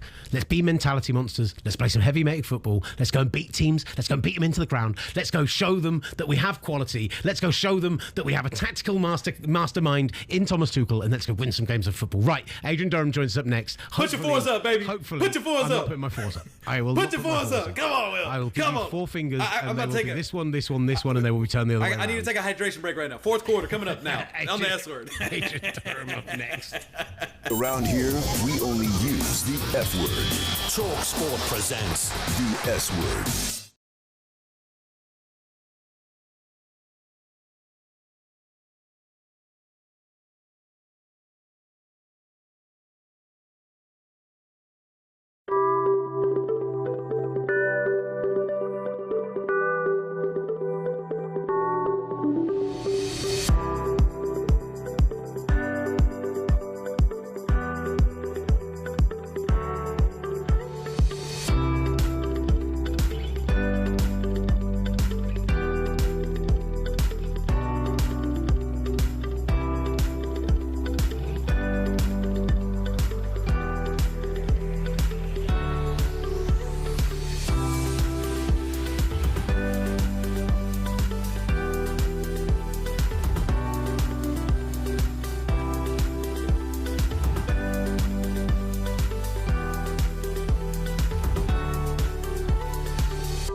talkSPORT presents The S Word. high energy exchanges, fiery fan reactions, and the biggest football debate. The S Word. From talkSPORT. Welcome to the S Word on talkSPORT. If you're just joining us, about 9:20 a.m. Eastern right now, we're available on the talkSPORT YouTube channel and our very own YouTube channel. Find us at the S Word. You'll also find our content at Fox Soccer, and you'll also find us all across social media as well, in all these wonderful places here at talkSPORT S Word on Instagram, on X, and here on YouTube as well. Plus, you can get the podcast on Spotify, in video on Apple Podcasts. We're on Tubi as well. We're on TuneIn Radio. We're on SiriusXM FC. We are massive, Master. Absolutely everywhere. We are massive. That's so massive enough. I got to change my camera. What's going on here? Well, look, I'll let you deal with that. We've got a massive guest coming on next as well, joining us from Dallas ahead of England getting their tournament underway against Croatia. After we've enjoyed the spoils of talking about all the greats getting involved in the game yesterday, we turn our attention to Harry Kane. He should be in that group of names we're mentioning, and England getting their tournament finally underway a week in tonight on talkSPORT. It's Kieran Trippier. Oh, it's in! What a start for England! Inside the opening 5 minutes. We're not the top favourites. We can't be because we haven't won it for so many years. Throw taken. Rodgers, left footed, beaten away and headed in for 3-0 by Ollie Watkins. Thomas Tuchel will be quite pleased with some of the stuff he's seen today, without a doubt. That's one to give England confidence. To win it with England, it is a dream come true for me. So if there's still anyone doubting, we have to convince them on the pitch. They're facing an ageing side. They're facing a side that are probably not at their pomp as they were a couple of years ago. Checks back onto his right again. Oh, what a goal! What a goal from Luka Modric! We should not be worried about Croatia. We really shouldn't. And that's what England fans have to do. Believe in the manager and trust. We compete for the trophy. We dream big and we want to go all the way. Thomas Tuchel speaking ahead of the game against Croatia. And he spoke with our very own Faye Carruthers yesterday and said he'd had some of the two of the best weeks of his life as a coach over the last 2 weeks. It feels like the vibes are high going into this first World Cup game. Well, let's get a little taste of what it's like out in Dallas, Texas, Master's hometown, because Adrian Durham joins us live from there. Adrian, how are you, brother? I'm good. I'm coping with the heat. I'm at a lovely little breakfast place called Over Easy on Commerce, just up from the book depository. So I'm just getting ready for the day, and what a day ahead. We've been getting a little bit of a sense of your breakfasts. We've been getting them. Sam's been sharing them, our producer, in the group. You've been on quite the culinary tour over the last week or so. Well, I had a lucky escape from American breakfast because very early on, I actually ordered peanut butter Jell-O on waffles, and I thought, I'm in America. This is what I've got to do. This is going to happen every day. Never again. It was disgusting. So I'm having fruit bowls with granola and yogurt. So that's what I have at home. So believe it or not, I'm having that here as well.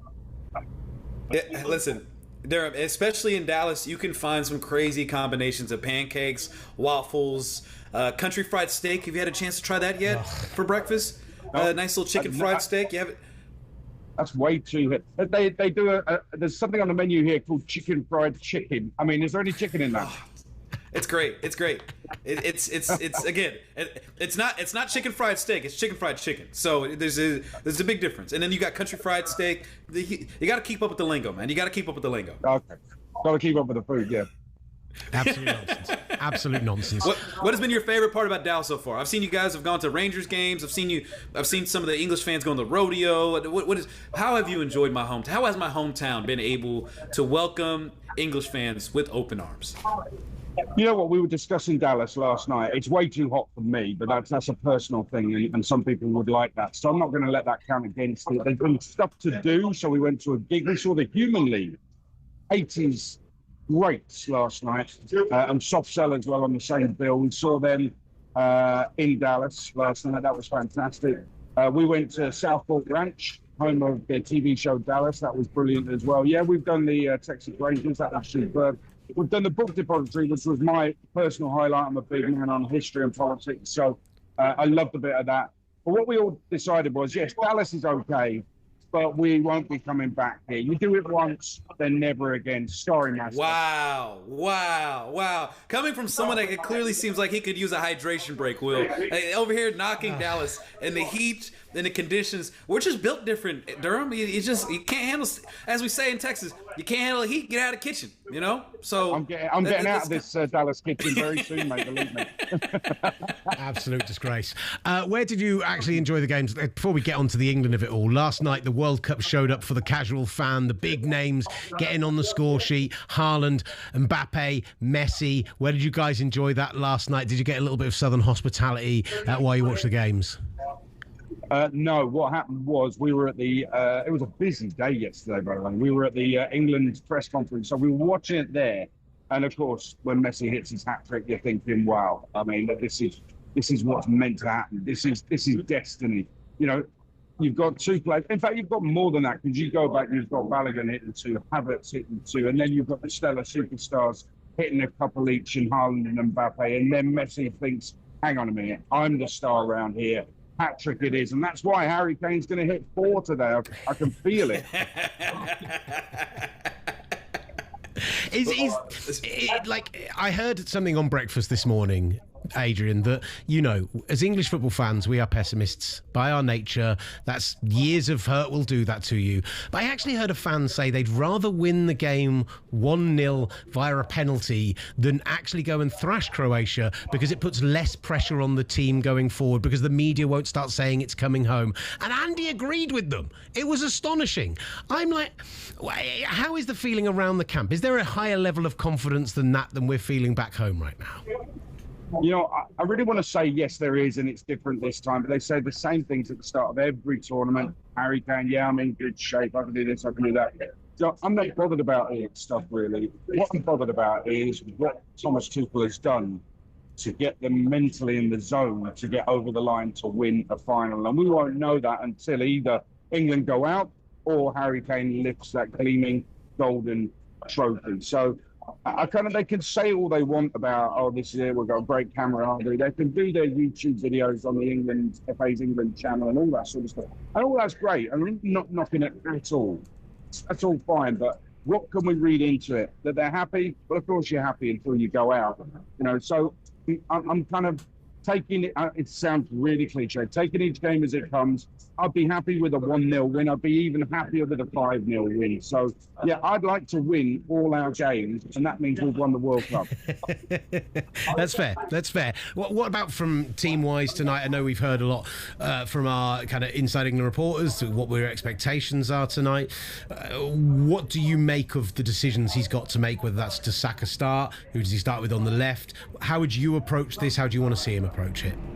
Well, Saka clearly isn't fit. He even used the word gamble himself in the press conference, and I was absolutely stunned to hear that. We're taking a gamble at the World Cup?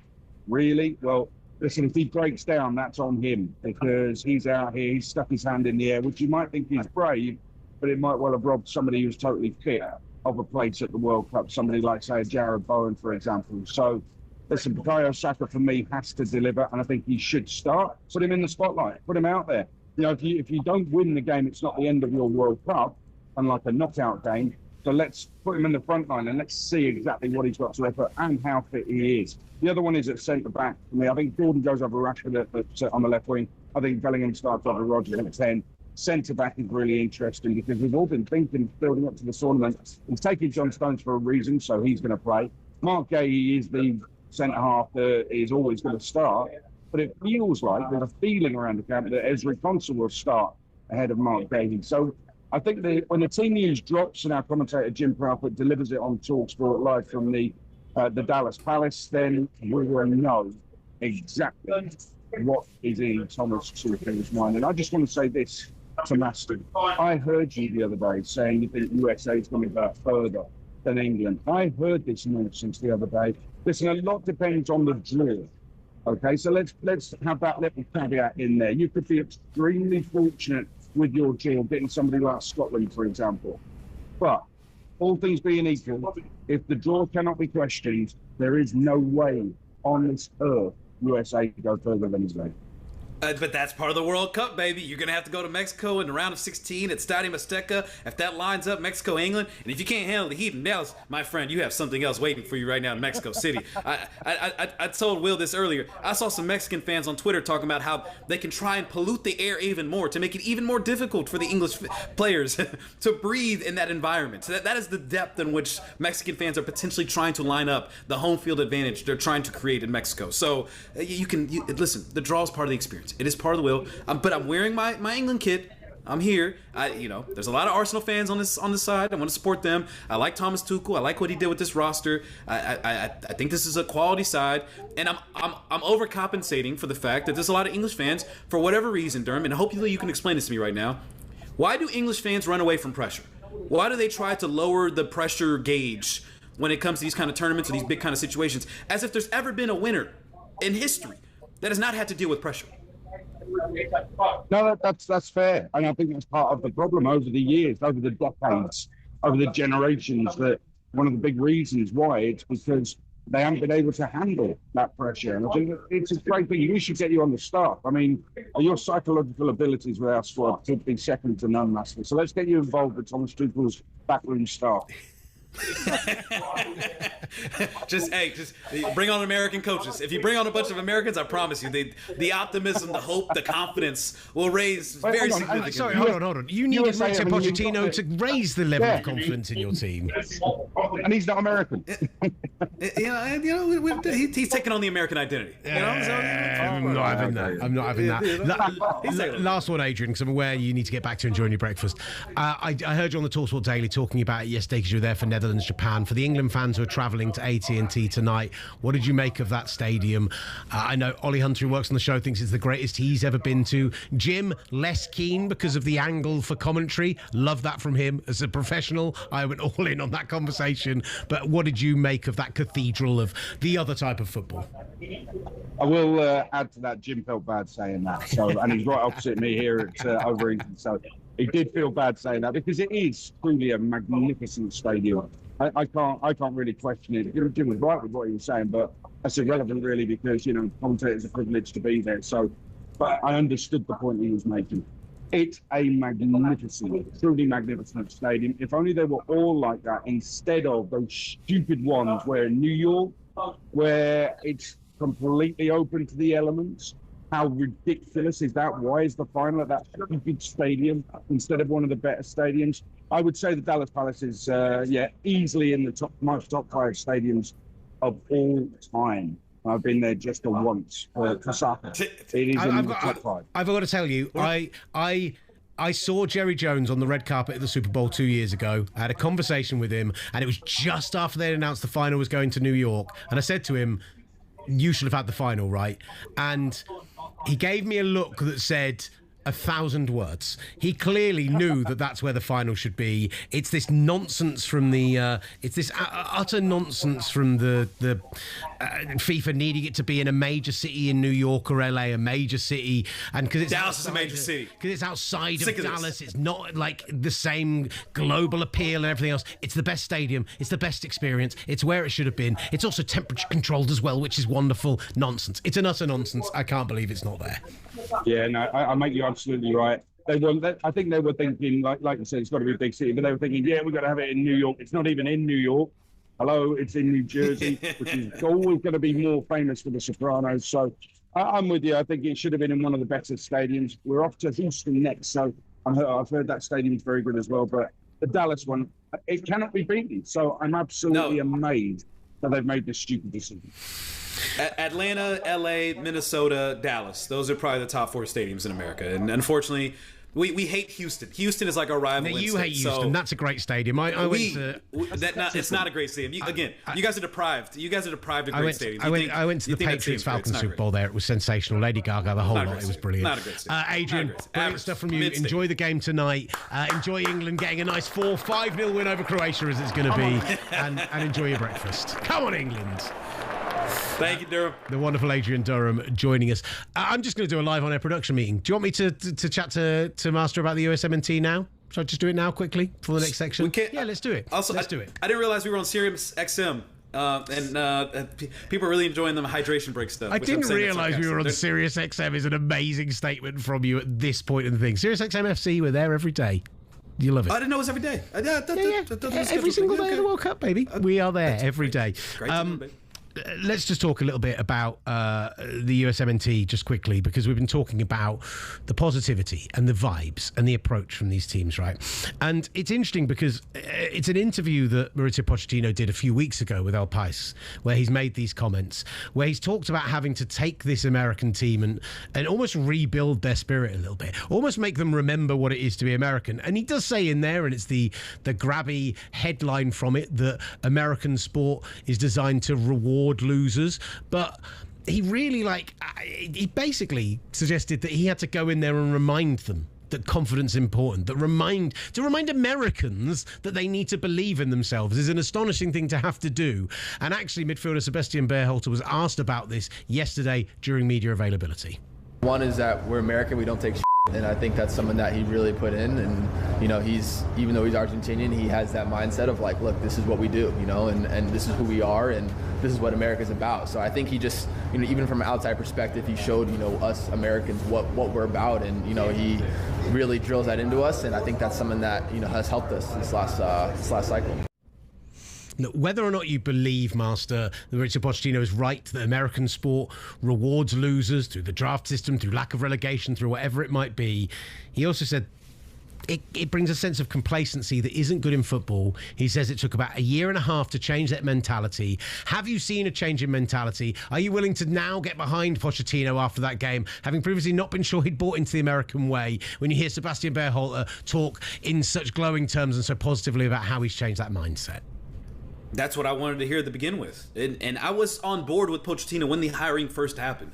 But the distance that he had kind of created in terms of the messaging has been the problem, is that we're not hearing these kind of messages that he's providing to these players out publicly in these press conferences. And in fact, we didn't hear this from Pochettino. We actually heard it from Sebastian Berhalter. So it is refreshing to hear that specific message, because particularly in the sport, in soccer, we do lack the confidence. We do lack the bravado. We do lack the American essence and spirit that we see on other international stages, whether it is in basketball, whether it is in the Olympics, whether it is across the spectrum. We have that level of confidence and ability that we can beat whoever is on the other side and whoever the opponent is. Simply put, that same confidence, for whatever reason, has not always existed with the U.S. men's national team. It exists with the U.S. women's national team, but it doesn't exist with the men's national team. It's always been a kind of scrappy underdog, pull up your sleeves, grit it out. We're going to outwork people because of making up for other aspects of why the U.S. has lagged in the sport from the men's side. So for Pochettino to instill this belief and confidence into these players, I absolutely commend him for that. And I think he's absolutely right to a certain extent about rewarding tanking that we see in other sports, and rewarding losing, and even to the point where fans are rooting for their own teams in some professional leagues here in America to lose. Like that is a very toxic mindset that seeps into a fan base, seeps into a culture, and can have people believing that, losing actually is a good thing. And regardless of the sport that it is, that it's not a good thing. It's not a great thing. Regardless of how you are rewarded for it from the draft compensation perspective, it should always be about winning. And if that is what Pochettino is instilling into these guys behind the scenes, I am all for it. Again, I was only concerned with the messaging in which Pochettino was providing, which did not feel connected with the spirit and the bravado of America. That is the one thing I have been questioning Pochettino about, is if he has truly understood the American people. And the simple fact is you have Berhalter coming out and saying that specific statement, as I have been as brash and as arrogant and as full of bravado on this show day in and day out, displaying the American spirit that we are simply lacking, and I am trying to overcompensate for in this sport. It is great to see Pochettino understands and feels the same way. Listen, I'm not going to throw up the fours. It's never going to happen. But there's one thing you've said today a bunch of times that I truly believe is a wonderful sentiment. Stop apologizing. Yeah, stop it. Like, We're not here. We didn't come here on the stage. We didn't do all this work across whether it is the investment that went into the youth academies, whether it's the investment that went into the players that are currently existing, whether it's the failure that happened in 2018 of not making the World Cup, time and time again, the fans, the American Outlaws, all the fans that travel around, the people that have bought every single American shirt you could possibly think of, buying these tickets, people that have gotten on board, really supporting this sport, growing this sport in this country. We didn't come here to be apologists. We didn't. We came here to stick our chest out, put our chins up, and display to people, we are here, we have arrived, we are on this stage, and we're here to be taken seriously. And so we're not here to apologize anymore. We did that up until the point, and then once we saw the product that we have on the field, we're all on board, we're all supporting it, we're all going to enjoy this journey, and if we end up falling flat on our faces, and it ends up being an egg on our face at the end of this, so be it. That's part of the journey. But if it ends up being an incredible ride, I'm so happy to be a part of that, and I'm so happy to allow myself to fully immerse myself into this spirit. And because honestly, Will, I did not expect to have this much patriotism in this World Cup. There hasn't been too much reason to give me this level of patriotism, but it is truly reminding me why I enjoy this country. I enjoy the people in this country, despite all of our flaws that exist here. We're good people, and we care about the sport, and the sport is allowing us to reinstill that belief and faith, I think. And it'll be interesting to see what happens post World Cup with this reinstilled belief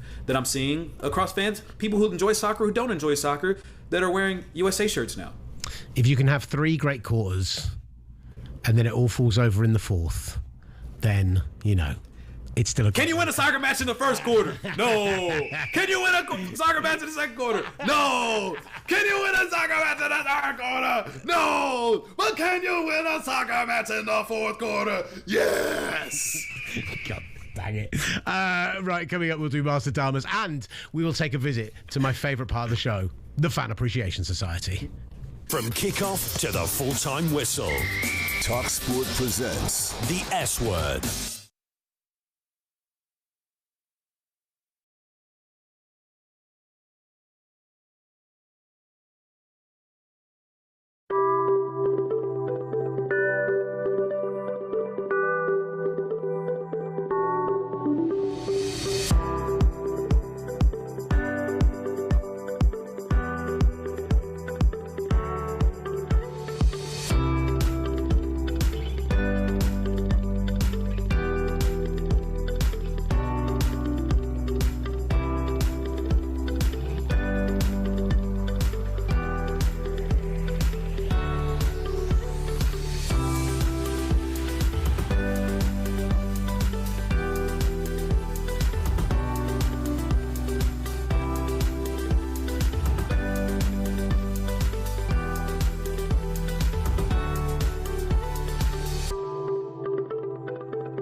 presents The S Word. Listen again and subscribe wherever you get your podcasts and on the talkSPORT USA YouTube channel.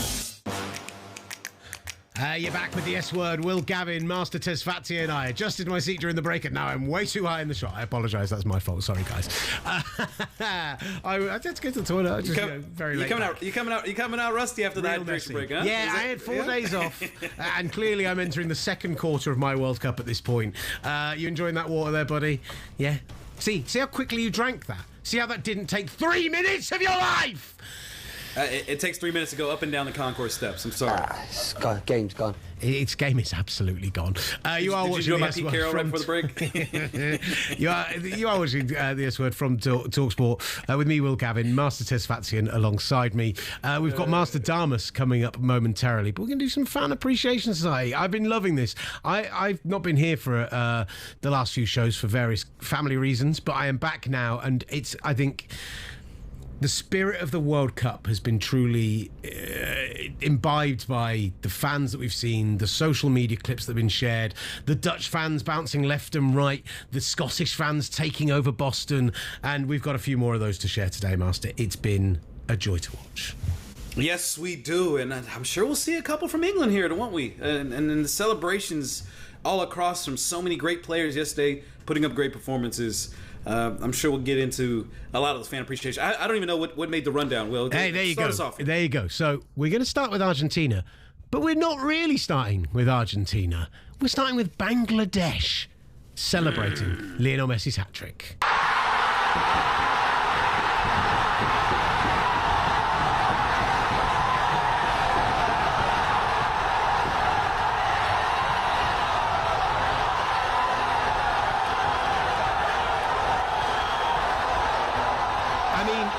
Absolutely astonishing. That is a Bangladeshi school. And listen, I know that Lionel Messi is a huge superstar worldwide, but to see that reaction, it's like a warehouse. There's thousands of people there. All in Argentina. Blue flares going on. You see, the first guy jumped on the stage, jumped up with a drum and started banging it as well. And other side of the world, couldn't be further from Argentina. And yet, look at the way they're embracing the World Cup. Look at the way they're embracing the football. That was a beautiful thing to see, Master.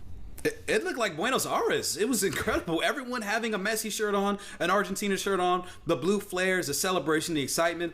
It reminded me of the pub I was at, watching it with Stefano, who's obviously Argentine descent. Like, it was the same visceral reaction he had in there with all the other Argentina fans celebrating a World Cup hat trick for Lionel Messi, because it probably wasn't something they expected from this match. And once again, Messi delivered for them a World Cup memory they'll never forget. Absolutely astonishing. Went to 16 goals in the World Cup, tied Miroslav Klose on that record with his hat-trick. Absolutely unbelievable. What's also nice to see is when the fans embrace a bit of the American culture.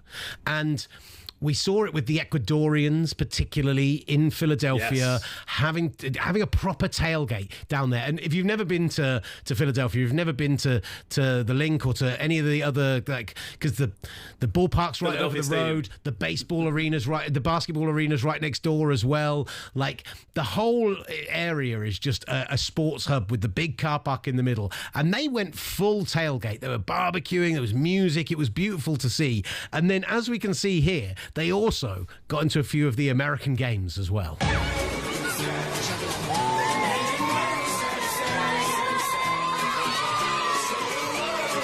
it.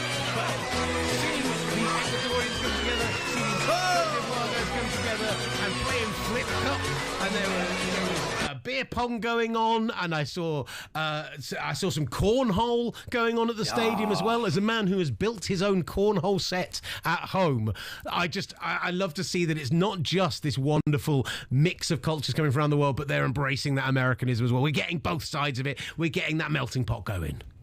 There is nothing, Will, better than playing some Flip Cup. The pressure that comes with playing Flip Cup in a tailgate with some of your friends, lining up your best 4, lining up your best 5, depending on how long the table is, and each one making sure they look at the other saying, I got your back, I got you. You do not want to let the team down. There's the amount of, that is one of my favorite things to do at a tailgate, because it is the one time in which I am feeling more pressure than I do as a fan, making sure I can support the team that I'm going to support for, is making sure I nail that Flip Cup on the first shot, and I do my part for the team. Because once you do that, the relief you feel afterwards, it's like a penalty penalty kick. Really, Will Gavin. It is like a penalty kick. 5 people lined up. You want to make sure you do your part. Embracing the pressure. It gets you ready for the match. And to see Ecuadorians and people from Ivory Coast doing that on both sides, that is how you properly prepare for a match. Right, we're going to do a mini Masterdamus here as well before we finish off. We've got 5 minutes left of the show. We've got a few big games to talk about tonight. Unfortunately, Sam Harris, the guy who comes in and does Masterdamus with us, isn't here. So we don't have the updated scores. We don't have him in studio. It's devastating news.